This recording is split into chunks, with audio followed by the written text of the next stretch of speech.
At 6:42 in the evening, the lights in the dining room went low. Everyone clapped as my wife stood up to make her little announcement. Her sister pointed her phone at her, recording everything. Her parents were smiling too wide, already excited. My wife kept touching her stomach and pausing just long enough for everyone to notice. I watched her eyes. She glanced at me, just for a second, searching for the reaction she wanted. The one she could save in her memory for years. Then she said in a soft, happy voice, "We did not plan this, but life gives surprises. We are having a baby." The room exploded with noise. Chairs moved. People clapped. Her father lifted his glass to toast. Her mother started crying happy tears. And I smiled. Not the smile she expected. I gave a small, flat smile. Calm and empty. She noticed right away. She blinked and her laugh broke in the middle. I did not stand up. I did not clap. I just stayed seated and tapped my finger on the table twice. Slow. Steady. Someone at the table looked at me and asked, "Are you not happy, man?" I nodded a little and said, "That is wonderful. Tell me, who is the father?" The silence hit the room fast and hard, like a rock dropped into deep water. Forks stopped halfway to mouths. Glasses froze in the air. Her sister dropped her phone onto her plate. My wife stared at me and started to stutter. "What kind of joke is that?" I looked straight at her and answered, calm and polite. "You tell me." I could see it in her face. The panic. Her mind trying to find some way to explain this. Some excuse. Some story. She gave a weak laugh and said, "You are being dramatic." I took a slow sip of wine and leaned back in my chair. "You were 2 months pregnant, right? That is what you told your mother." She nodded without thinking, out of habit, then stopped and froze when she saw my face. "Do you remember the last time we were together?" I asked quietly. She stayed silent. Her father frowned. "What is going on here?" he asked. I turned to him, still calm. "I'm just trying to understand how biology works, sir." A few people forced nervous laughs, but they died almost right away. My wife reached for my hand under the table. "Can we not do this now?" I looked at her hand, then at her face. "Sure," I said. "We can talk after dessert, if there is still any space left for honesty." Her cousin tried to cut the tension with a laugh. "He is just teasing, right?" I did not even blink. The air grew heavy. The room felt too quiet. Somewhere in the house, I could hear the kitchen clock ticking. She whispered, barely loud enough for anyone to hear. "Please, not here." I kept my eyes on her and stayed silent.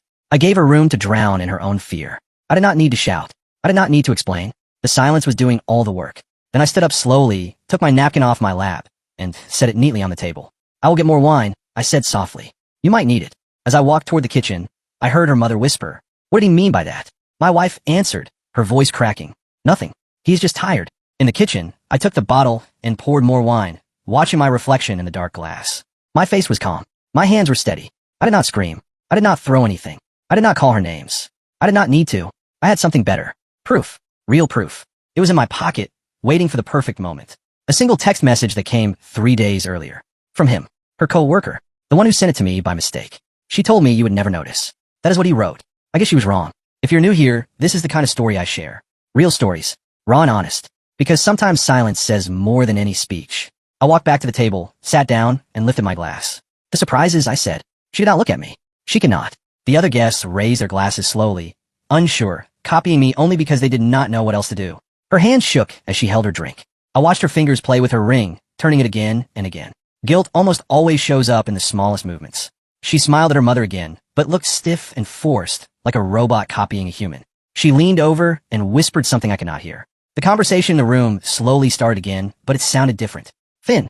Fake. Like a broken radio, trying to catch a station. But I was not finished. Not yet. The best thing about silence is how it builds pressure. Slowly, quietly, bit by bit. Then one more lie drops in, and everything finally explodes. Dessert came out as if nothing had happened. Her mother brought a lemon pie, the one she always bragged about, saying she had perfected the recipe. Everyone pretended this was just another family dinner. The laughs were softer now. The smiles did not reach anyone's eyes. I watched my wife. She cut very tiny bites of the pie and pushed them around on her plate. She could barely swallow. Every few seconds, her eyes flicked toward me. I did not look back, that I let the silence spread between us like a fog. I knew her mind was doing more damage to her than any long speech from me ever could. Her father tried to talk again, trying to drag things back to normal. "We'll need to get a room ready for the baby," he said. "You'll have to clear that spare room, son. The one with the old treadmill." I gave a polite nod. "Good idea," I said. "Or maybe we will just leave it empty for now." His smile faded slightly. He heard something in my tone, but could not name it. My wife shot me a quick, desperate glare. She was begging me with her eyes to stop, but I had not really said anything. That was the point. I reached into my pocket, took out my phone, and placed it next to my plate, face down. It sat there like a small bomb, waiting. A few seconds later, the phone buzzed lightly against the table. Almost nothing. Just a faint vibration. She jumped. She tried to act normal, but her fork slipped from her hand and hit the plate with a sharp sound. Her sister asked, "You okay?" She forced out a tiny laugh. "Yeah, just pregnancy nerves." I finally looked at my wife and said quietly, yes, pregnancy can be very unpredictable. I flipped the phone over just enough so that the name of the sender showed on the screen. Mark. My wife saw it. Her breath stopped for a moment. She knew who it was. No one else at the table knew yet. Not at that moment. Her mother, still trying to hold the dinner together, asked, so, how far along are you again, dear? My wife swallowed hard. 8 weeks. I leaned back, gave a small smile, and spoke softly but clearly. Funny. You said 6 weeks before. She froze. I kept my eyes on my plate, as I said. It is hard to keep track of time, I guess. Her father frowned. What is that supposed to mean? I did not answer him. I did not need to. She tried to save the moment. He is just joking again, she said quickly. He does this when he is stressed. I let out a small laugh under my breath. You are right, I said. I'm a little stressed. It is hard work pretending everything is fine. The air in the room thickened again. No one moved. I finally picked up my phone, opened the message thread, and slid the phone in front of her plate. Since we were all celebrating new life, I said quietly, maybe you should read this one out loud. She did not touch the phone. Her hand stayed in her lap, shaking slightly. Her sister leaned in closer to see the screen. I did not stop her. I wanted her to read it. On the screen was one simple line. She told me you would never notice. Guess she was wrong. Her sister gasped. Oh my God. Her father's voice went rough. What is this? I still did not speak. I let their minds connect the dots. That is what truth does. When enough lies break, truth draws its own picture. My wife grabbed the phone and slammed it face down on the table. You are humiliating me, she hissed. I leaned forward a little and looked straight into her eyes. You did that yourself, I said. Then I stood up, slowly, calmly, and took my jacket for the back of the chair. Enjoy the pie, I said. I think I lost my appetite. She grabbed my wrist, pressing her fingers into my sleeve, her voice shaky and fast. Please, not in front of them. I looked at her hand, then at the ring still on her finger. Take that off, I said quietly. It does not mean anything now. Her father tried to stand. We can talk this through, son, he said. I shook my head. No, sir. Talking is part of what got us here. I turned toward the door. Before I stepped out, I stopped and looked back over my shoulder. I wanted this moment to stay with her. Not as a loud fight, but as a sharp echo she would hear in her head for years. Congratulations, I said, calm and even. You will make some guy a great single mother. Gasps filled the room. Someone dropped a glass. I walked out before anyone could follow. Outside, the night air was cold and clear. The moonlight hit the windshield of my car in a bright, sharp reflection. For the first time in months, my mind felt clear too. No anger. No shouting left inside me. Just clarity. I sat in the driver's seat and waited. As I expected, within a minute the front door opened. She came out crying, calling my name. I did not roll down the window. I did not move. I just watched her shadow, standing in the porch light. You do not understand, she shouted. No, I whispered to myself. You do not. Then I started the engine and drove away. Halfway down the street, my phone buzzed again. Another message from Mark. Did she tell you it said? I gave a small smile, pulled over for a moment, and typed one sentence back. She did not have to. Then I deleted the whole thread. My hands were still steady. My voice had never raised. That was what scared her the most. When a man stops fighting, it is not surrender. It is closure. The next morning, I packed. Quietly. No music. No noise. She was not home. Probably staying at her sister's place, hiding, spinning another story. I folded my clothes neatly into a suitcase, unplugged my phone charger, and walked to the kitchen counter. I took off my wedding ring and set it right next to her prenatal vitamins. On the bathroom mirror, I taped a small note with 2 simple words. Be honest. No long letters. No anger. No shouting written on paper. Just those 2 words and the weight of everything behind them. But what she did not know was that this story was not finished yet. I had not deleted everything. That text message was not my only proof. And the next person who would see the rest of it would change everything for her. 2 days passed before I heard from her again. No calls. No visit. Only a text. Can we please talk? I looked at it and let it sit there for hours. Then I finally replied. Sure. Bring the truth with you. That evening, she came to the house. Her eyes were swollen. Her makeup was messy, like she had been crying all day and then tried to fix it. She held a folder in her hands like it was a shield or a weapon. She stood in the doorway and whispered, please, can I come in? I stepped aside. The house felt very clean. Almost too clean. It had that empty, kind of quiet that echoes back at you. She looked around like she was in a stranger's home. It feels empty, she said. I nodded. That is what honesty does, I answered. It clears the room. She sat down at the same kitchen table where everything had fallen apart the night of the announcement. I did not sit yet. Say it, I said. She looked down. Her voice shook. It was a mistake. I did not mean for it to happen. I gave a faint smile. You meant enough to celebrate it, I said. Tears filled her eyes again. He told me it was over between us, she said. He said he did not love me anymore. I leaned back against the counter, arms folded. And you believe the man who sends messages to married women at 2 in the morning. She whispered. I was lonely. So was I answered. The difference is that I did not use that as an excuse to find someone else. She pushed a folder toward me. This is proof that I ended it, she said. Messages. Screenshots. All of it. I had not seen him since. I did not reach for it. You think deleting messages puts a marriage back together, I asked. She started to cry harder. I just want to fix this. I looked at her for a long moment before I spoke again. You cannot fix something you pretended was not broken, I said. She shook, covering her face with her hands, whispering, I am so sorry. I said nothing. After a while, she stood up and walked closer. She reached out a hand toward me. I am pregnant, she said again, like those words could suddenly change everything. I stared at her. Then you should call him, I said. He deserves to know. Her lips trembled. He blocked me, she whispered. I let out a slow breath. Of course he did, I said. Men like that stay only until there is a consequence. She dropped back into the chair and buried her face in her hands. The clock in the kitchen ticked between us. When she finally looked up, her voice sounded flat. I told my parents that we were working things out, she said. I raised an eyebrow. She blinked. I thought if they saw us together, it would help, she said. I walked to the sink, turned on the tap, and spoke quietly. You lied to them again. She flinched. No, I cut her off. Every time you try to protect your image, you kill the truth a little more, I said. She stood up, angry now, her voice cracking. You think you're perfect, you shut me out for months. You did not talk. You just watched. I stayed calm. Yes, I said. And even then, I never betrayed you. Her shoulders dropped. Her anger drained away. What do you want to do, she asked. Start by being honest with them, I said. Tonight, she froze. What? Call your parents and tell them the truth before I do? I said. Her eyes widened. You would not. I gave a small smile. You know me better than that, I said. She sat back down, shaking. Please do not humiliate me again, she begged. I answered softly, I'm not humiliating you. I'm freeing myself. Then I left the room and put her phone on the table in front of her. She stared at it for a long time before finally picking it up.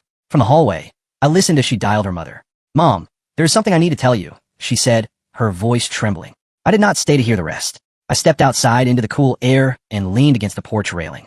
I just breathed. I did not need revenge. I did not need to yell. Watching her face while she faced the truth would be louder than any angry words I could throw. Later that night, I drove to the old bridge outside town. The one where we took photos together years ago, back when things were still good. I parked the car, got out, and stood looking down at the water. I took out my phone and scrolled through the photos of us.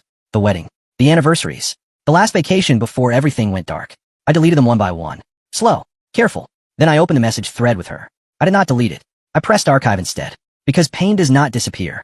It just moves to a quieter place. When I came home, the lights were off. Her car was gone. On the counter sat the folder she had brought earlier, still unopened, and beside it, her ring. No note this time. Just the ring. I stood there looking at it. Funny how something so small once meant forever, and now meant nothing. I picked it up, put it into a small glass bowl, and set on the windowsill where the morning sun would hit it. Let shine. Let fade. I went to bed without checking my phone. I already knew what kind of messages would be there. The next morning, my phone buzzed again. Unknown number. I opened it. She told me she is keeping the baby. I did not want anything to do with it. Sorry, man. That was all it said. No name. No saved contact. But I knew exactly who it was. I forwarded the message to her number. No comment. No extra words. Just a message. 10 minutes later, I saw the typing bubbles appear. Then disappear. Then nothing. Silence. I gave a small smile. The truth was finally doing the work for me. But I still had not told anyone about one last detail. The part about the lawyer. The part about the papers already in my desk drawer. The part that would make sure she never touched what I had built. And that part was next.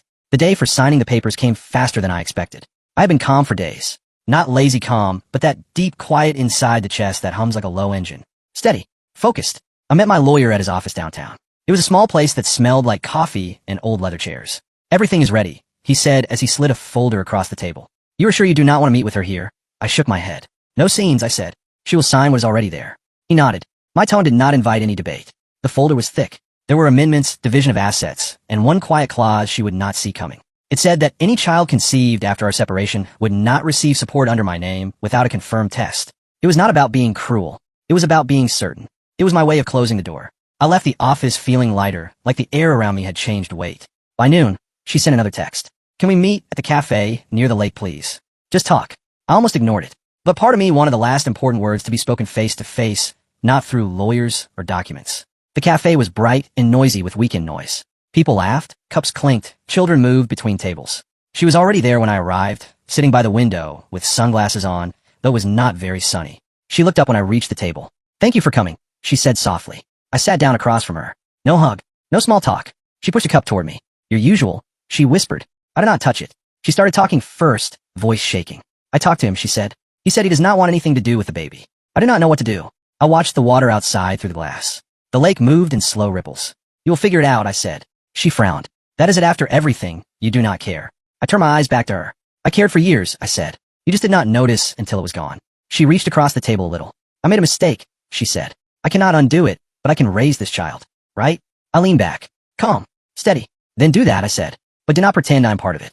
She stared at me like she did not believe that I could actually walk away. You just leave like that, she asked. I nodded once. I already left, I said. She looked like she wanted to scream, but did not dare cause a scene in public. Do you hate me, she whispered. I paused. No, I said. Hate takes energy. You're just a story I already finished reading. Her eyes filled with tears again. You're so cold, she said. No, I answered. Just done. She looked down, twisting her napkin until it ripped between her fingers. What if it really is yours, she said suddenly. I gave a short, quiet laugh. Then you would have proof, I said. And we both know you do not. Her jaw tightened. You are cruel, she said. I shook my head. Cruel would be pretending to believe you, I replied. When I stood to go, she said something that almost made me stop. I will always love you, she whispered. I looked at her one last time. You do not love anyone, I said. You just hate being alone. Then I walked out, leaving her sitting there with a cup she could not drink. The sound of the door closing behind me felt final.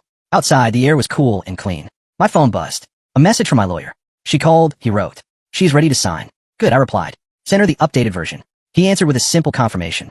That night, I went home and poured myself a drink. The house still held some of her things. Little leftovers of shared life that no longer existed. The framed wedding photo still sat on the mantel. I picked it up, studied our frozen smiles for a moment, then set it face down. Not from anger, just from truth. Some memories are better left resting. I opened my laptop and checked my email. The signed documents were there. Scanned copies. Her initials on every page. She had done it. I stared at her signature for a long moment. It used to look elegant to me. Now it just looked empty. Before closing the laptop, I opened one more folder. The one with all the evidence I had collected quietly for months. Messages, screenshots, photos, timestamps, everything that proved what she denied. I selected them all and hovered over the delete button. My hand stayed still. Then I shut the computer without pressing anything. Some truths do not need to be erased. They just need to stop being watched.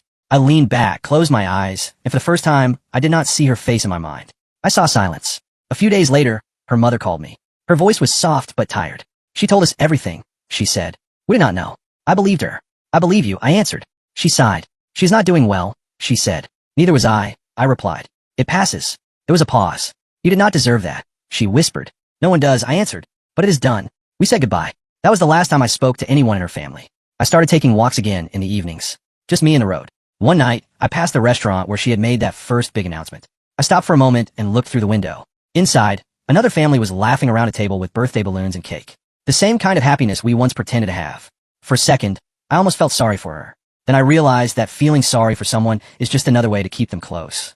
I turned away and kept walking. When I got home, I opened my notebook, something I'd started using to clear my thoughts. I wrote one line.